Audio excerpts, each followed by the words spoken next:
우리는 부활주의를 맞이하면 특별히 부활신앙에 대해서 깊이 있게 묵상하죠. 예수님의 부활이 나와 무슨 상관이 있을까? 어떤 영향을 줄까? 그게 늘 우리의 고민이죠. 부활주일이 되면. 부활신앙은 무엇일까요? 저는 이렇게 이야기하려고 합니다. 부활신앙은 저항의 능력입니다. 모든 생명이 있는 것들은 저항합니다. 연어를 보세요. 생명이 있으니까 거센 물살을 거슬러 올라가죠. 생명이 있으면 저항하게 되어 있어요. 그런 의미에서 생각해 보면 부활이야말로 최고의 저항 사건입니다. 왠지 아세요? 부활은 죽음을 이긴 사건이고, 예수님의 부활은 우리의 부활을 약속하고 나도 부활할 것에 대한 소망을 품게 하기 때문입니다. 즉 부활신앙은 영생의 신앙이고, 그렇기 때문에 살아있는 신앙이죠. 저항합니다. 사람이 낙심하죠. 좌절하죠. 그러면 아무것도 하지 않아요. 저항하지 않죠. 그냥 환경에 끌려갑니다. 죽어버린 연어 떼처럼 물결에 휩쓸려가죠. 저항하지 않으니까 죽은 상태와 같은 겁니다. 여러분, 죽은 사람의 시체를 만져보셨나요?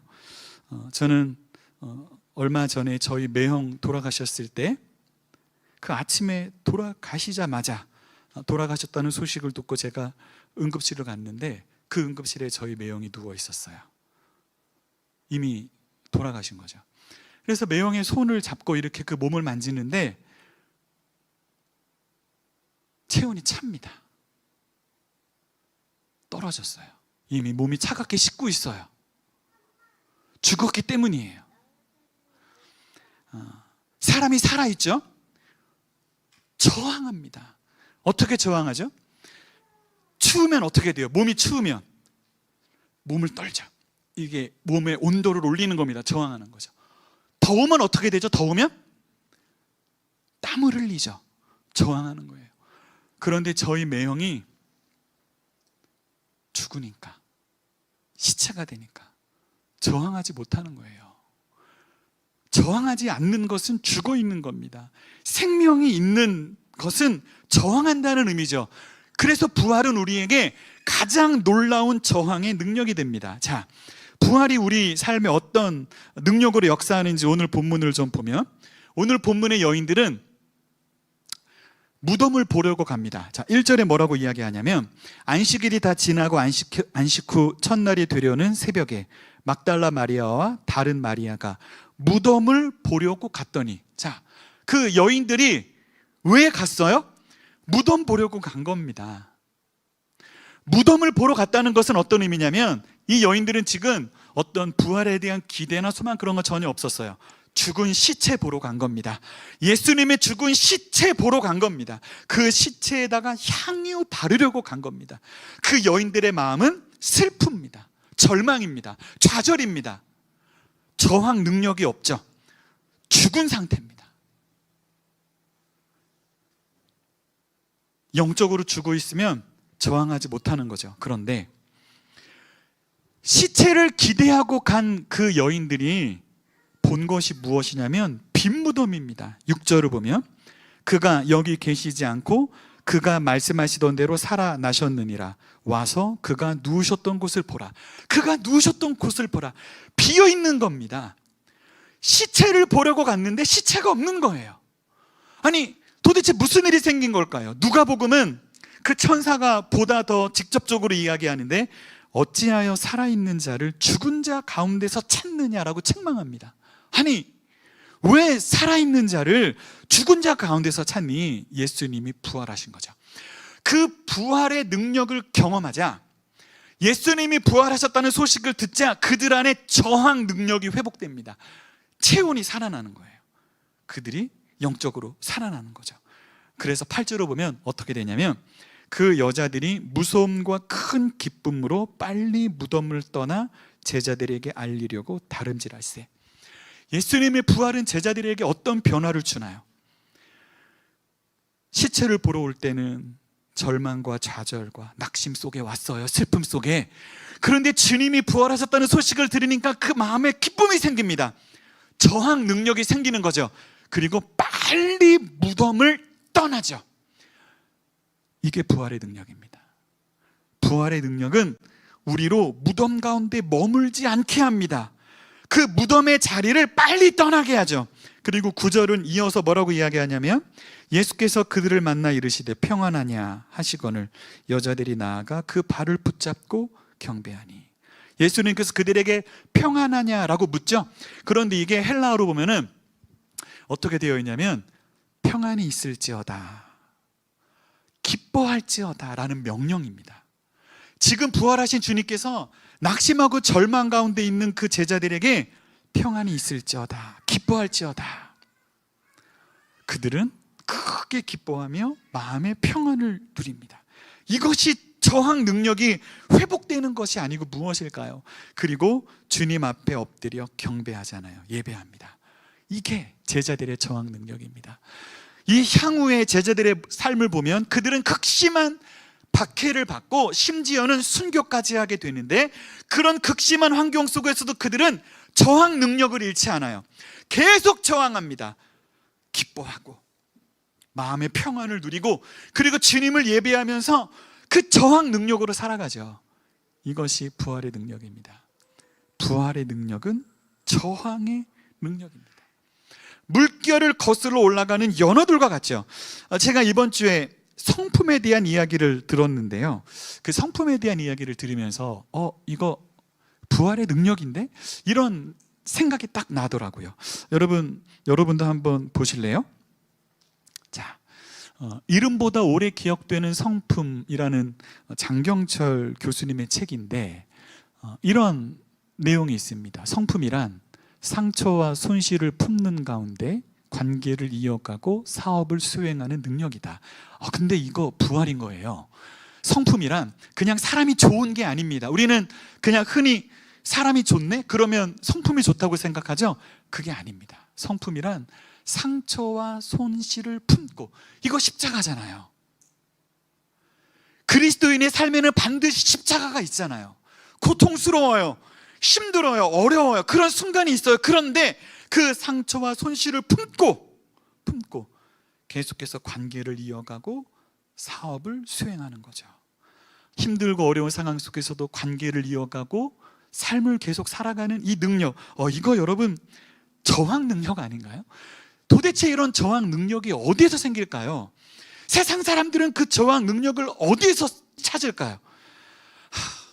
훈련하겠죠. 여러 가지 많은 그 연단을 겪겠죠. 하지만 예수를 믿는 우리에게는 부활의 능력이 있잖아요.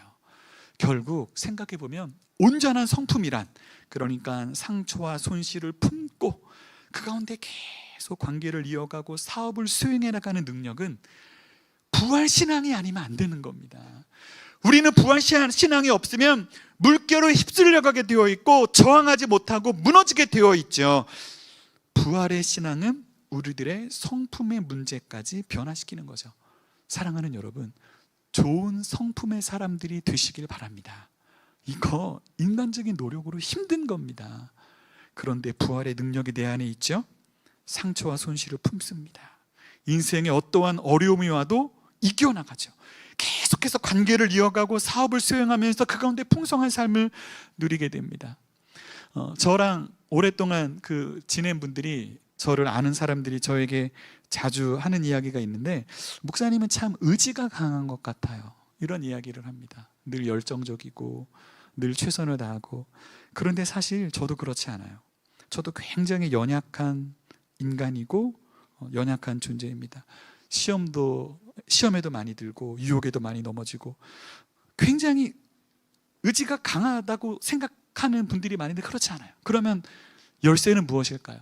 내 안에 부활의 주님이 계시니까 그 부활의 주님, 그 부활의 능력 때문에 빨리 무덤을 떠날 수 있는 겁니다. 여러분, 여인들이 만약 시체를 보러 가서 예수님 부활하셨다는 소식을 듣고도 여전히 무덤 속에 머물렀다면 어떻게 됐을까요? 그들은 부활의 주님을 만나지 못했을 겁니다.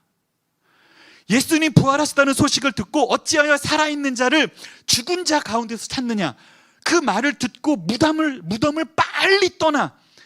본문이 뭐라고 이야기하나요, 여러분? 그 여자들이 무서움과 큰 기쁨으로 빨리 무덤을 떠나 제자들에게 알리려고 다름질할새 그 달려가다가 부활하신 주님을 만나죠. 여러분, 저는 의지가 강한 사람이 아닙니다. 너무나 연약한 인간이죠. 하지만 제 안에 부활하신 주님이 계시잖아요. 제 안에 부활의 능력이 있잖아요. 무덤 속에 머물러 있을 수 없잖아요. 주님이 거기 안 계시잖아요. 일어서야죠. 빨리 떠나야죠. 의지하면 생각나는 사람이 스데반입니다. 우리는 그 스데반의 아름다운 순교 이야기를 보면서 야, 정말 스데반은 대단하다. 어떻게 이렇게 의지가 강할까? 근데 그렇지 않아요. 스데반이 그렇게 의지가 강할 수 있었던 이유는 부활의 주님을 보았기 때문입니다. 스데반도 부활하신 주님, 그 부활 신앙 때문에 그렇게 할 수 있었던 거예요. 사도행전 7장 55절부터 보면 스데반이 성령이 충만하여 하늘을 우러러 주목하여 하나님의 영광 및 예수께서 하나님 우편에 서신 것을 보고 그 부활의 주님을 보잖아요. 지금 사람들이 자신들을 돌로 치는데 그 상황 속에 부활의 주님을 보죠. 말하되 보라, 하늘이 열리고 인자가 하나님 우편에 서신 것을 보노라. 그 부활의 주님을 보니까, 만나니까 이렇게 할 수 있는 겁니다. 저항할 수 있는 거죠.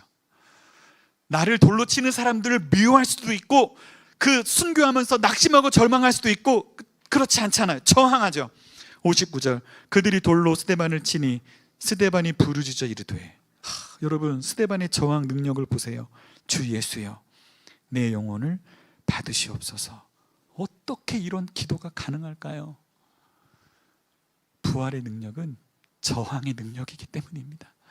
그러니까 스데반이 주 예수여, 내 영혼을 받으시옵소서. 그 돌에 맞으면서, 그리고 60절에 무릎을 꿇고 크게 불러 이르되 주여, 이 죄를 그들에게 돌리지 마옵소서. 이 말을 하고 자니라. 어떻게 이게 가능할까요? 지금 내가 돌에 맞아 죽고 있는데, 나를 사람들이 돌로 치고 있는데, 그 상황 가운데 주여, 저들의 죄를 그들에게 돌리지 마옵소서. 그들을 용서하잖아요. 도대체 이런 저항 능력은 어디에서 생길까요? 스데반이 의지가 강한 사람이기 때문입니까? 그가 아주 열정적인 사람이기 때문입니까? 그게 아니죠. 그의 어떤 인간성의 문제나 성품의 문제가 아니라 그에게는 부활하신 주님에 대한 믿음이 있는 거죠. 부활하신 주님을 본 겁니다. 그러니까 돌에 맞아 죽으면서도 아버지께 자신의 영혼을 맡기고 자신을 돌로 치는 사람들을 용서하고, 이거 저항 능력이죠. 놀랍지 않나요? 그 시체를 보러 온 여인들, 그들 안에는 절망과 슬픔과 낙담이 가득하죠. 이 무덤이잖아요. 그런데 주님이 부활하셨다는 소식을 듣고 그들 안에 기쁨이 회복되잖아요. 이게 저항 능력입니다. 그리고 빨리 무덤을 떠나죠. 사랑하는 성도 여러분, 여러분이 머물러 있는, 여러분이 묶여 있는 무덤은 어디인가요?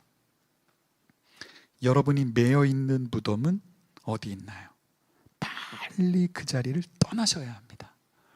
계속 무덤에 머물러 있죠. 계속 다운됩니다. 계속 침체됩니다. 무덤을 빨리 떠나야 하는데 그 능력이 우리에게는 없습니다. 그럼 어떻게 그 자리를 떠날 수 있을까요? 부활하신 주님 손 붙잡고 떠나는 겁니다.